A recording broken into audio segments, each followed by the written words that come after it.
ओम श्री गणेशाय नमः। जय श्री राधे कृष्ण मित्रों, स्वागत है आपका अपने चैनल गुरुवाणी में।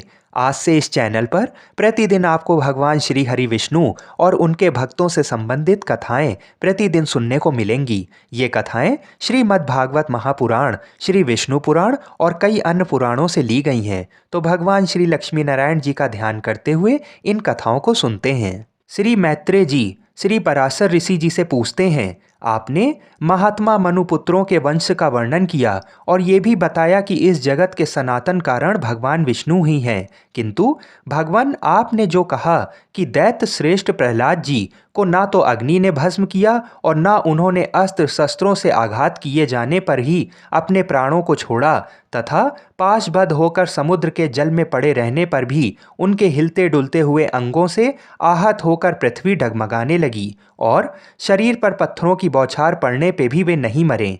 इस प्रकार जिन महाबुद्धिमान का आपने बहुत ही महात्म्य वर्णन किया है, हे मुने, जिन अति तेजस्वी महात्मा के ऐसे चरित्र हैं, मैं उन परम विष्णु भक्त का अतुलित प्रभाव सुनना चाहता हूँ। हे मुनिवर, वे तो बड़े ही धर्मपरायण थे, फिर दैत्यों ने उन्हें क्यों अस्त्र शस्त्रों से पीड़ित किया और क्यों समुद्र के जल में डाला? उन्होंने किस लिए उन्हें पर्वत से दबाया, किस कारण सर्पों से डसाया, क्यों पर्वत शिखर से गिराया और क्यों अग्नि में डलवाया? उन महादैत्यों ने उन्हें दिग्गजों के दांतों से क्यों रुंधवाया और क्यों सर्वशोषक वायु को उनके लिए नियुक्त किया? हे मुने, उन पर दैत्य गुरुओं ने किस लिए कृत्या का प्रयोग किया और संबरासुर ने क्यों अपनी सहस्त्रों मायाओं का वार किया? उन महात्मा को मारने के लिए दैत्यराज के रसोइये ने, जिसे वे महाबुद्धिमान पचा गए थे, ऐसा हलाहल विष क्यों दिया?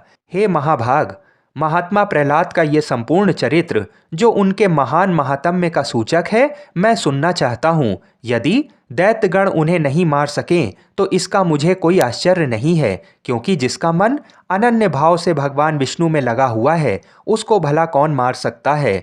जो नित्य धर्मपरायण और भगवद आराधना में तत्पर रहते हैं, उनसे उनके ही कुल में उत्पन्न हुए दैत्यों ने ऐसा अति दुष्कर द्वेष किया। उन धर्मात्मा महाभाग मत्सरहीन विष्णु भक्त को दैत्यों ने किस कारण से इतना कष्ट दिया, सो आप मुझे अवश्य बताइए। महात्मा लोग तो ऐसे गुण संपन्न साधु पुरुषों के विपक्षी होने पर भी उन पर किसी प्रकार का प्रहार नहीं करते हैं, फिर स्वपक्ष में होने पर तो कहना ही क्या है।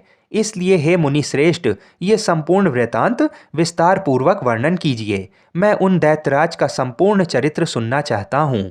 बोलिए श्री लक्ष्मी नारायण भगवान की जय। आगे की कथा को सुनने के लिए हमारे चैनल को अवश्य सब्सक्राइब करें। जय श्री राधे कृष्ण।